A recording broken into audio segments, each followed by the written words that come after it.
Hey everyone, welcome back and happy Wednesday. All right, guys, we're back to talk about the Real Housewives of Atlanta. We are gearing up for the finale episode and then straight into the reunion, which I absolutely cannot wait. You know, a lot of people are dogging on this season of the Real Housewives of Atlanta because they feel like someone dropped the ball along the way. They feel like Kenya Moore has been pushed out. Slowly, they're pushing her out. They also feel like the ratings are just getting worse and worse. They feel like something needs to change. We either need Portia back, Phaedra back, Nene back, something. And Kenya has something to say about it too. So we're going to get into all of this. Before we do all the YouTube things, smash that like button, and we'll jump right in. It's time for all your binge-worthy pop culture news. Welcome to Up and Adam. All right, you guys. So we know that Kenya and Marlo haven't always had the best relationship. Well, it seems like this time is no different. Plus, where does Kanye West fit into all of this? Well, I'll explain. Thank you to Reality Blurb. Kenya Moore opened up about her former date with Kanye West, claimed Marlo Hampton ruined the past 2 seasons of The Real Housewives of Atlanta, and revealed what didn't air on the recent cast trip to Portugal. Now, many fans are expressing concern over Kenya's treatment of other women in the cast, and they feel that her insults toward her co-stars are verging on mean, though Kenya claims she's the one who's being mistreated. I don't know if you guys saw the photos. Kenya did a whole Kenya Moore hair care event, and when she did this event, if you saw the photos, it was absolutely stunning. Like, she put on an event. You thought She by Sheree with Baby Mecca, this revealing Baby Mecca to the world, you thought that was an event? Kenya's event was pretty amazing. And I don't know why they didn't share it. She didn't know why they didn't share it.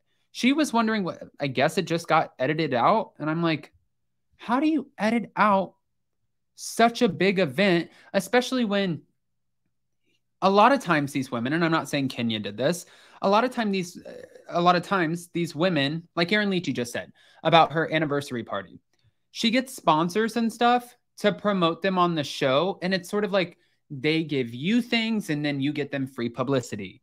You don't know if Kenya tried to get sponsors and promise them the publicity of it all or whatever the case is. And could she get slapped with the bill after? Or maybe she just came out of pocket and paid for everything. I'm just saying sometimes with these big over-the-top events, they are sponsored because the people get screen time. It's like putting an ad on a YouTube channel, except you're putting it on national television to be rewatched and rewatched and rewatched over and over again. Let's get back to it. In an interview for the Reality with the King podcast, Kenya opened up about her date with Kanye around 2010. She said he was crazy as hell. She said that he would call her all the time. She also finally agreed to the date after 10 or 12 calls. And on the date, according to Kenya, Kanye needed to check on something at his house where she waited on him for 40 minutes. It was a newly renovated house or something, but all of the furniture was covered with plastic. So I remember sitting there on the plastic furniture, waiting for him to go check on whatever. She claimed that after 40 minutes, she heard a noise. So she started walking around the house looking for him, following the noise. I go down in this room and he was in the room. And then I walk in and I look on the TV and it was, ooh, we can't say this word because of the algorithm, but PORN? What? I was like, I'm going home. I was like, what the hell? At one point in the interview, Kenya was asked if her castmate Marlo ruined the past 2 seasons of the show. Honestly, I don't even have to think about that question. It's a yes. You cannot make a fan a housewife. It is a reason you didn't get a peach for 10 years. She also alleged that Marlo is faking all of her storylines, and she suggested that she has a chairlift in her home to help with the old white men going up to her bedroom. Oh my gosh.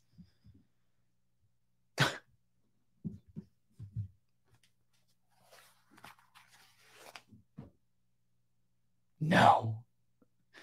What? She keeps going. Hold on.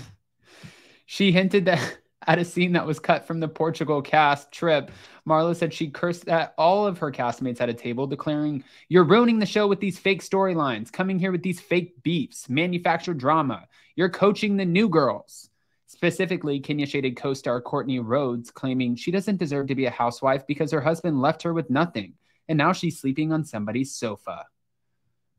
I mean, I'm not a fan of Kourtney being on the show. I don't think she's a great fit. But also, I don't know, Kenya, if you liked it when NeNe said, not a white refrigerator. We got to get you a home. And if Kourtney's living on a sofa, you know, it's okay.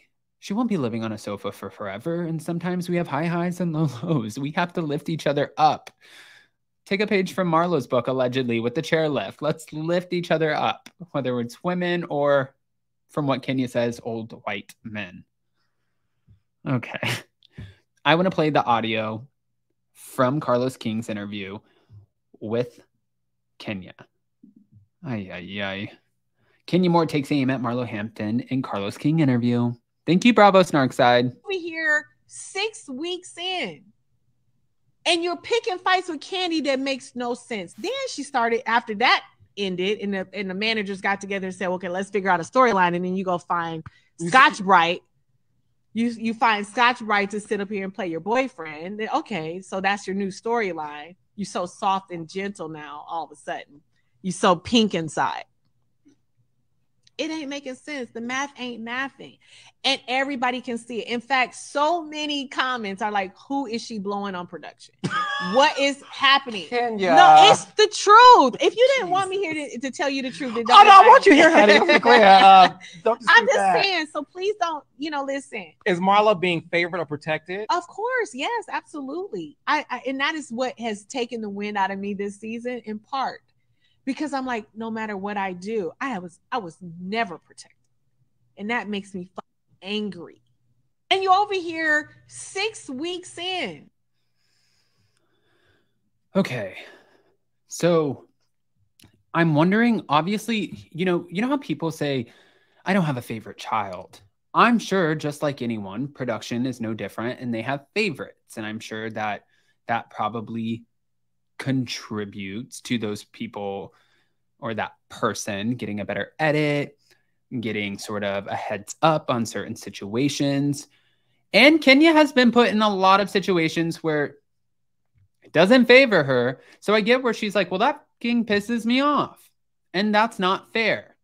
I'm just surprised that she's saying this while still currently being employed on the show. And I'm also wondering what Andy Cohen thinks about these interviews with Carlos King, considering the relationship. I just have questions to which I need answers. So guys, if you know, then go ahead and comment below. Pop off in the comment section because I want to read all of it. Smash that like button, show some love, and we'll see you next time. Bye, guys. Love you.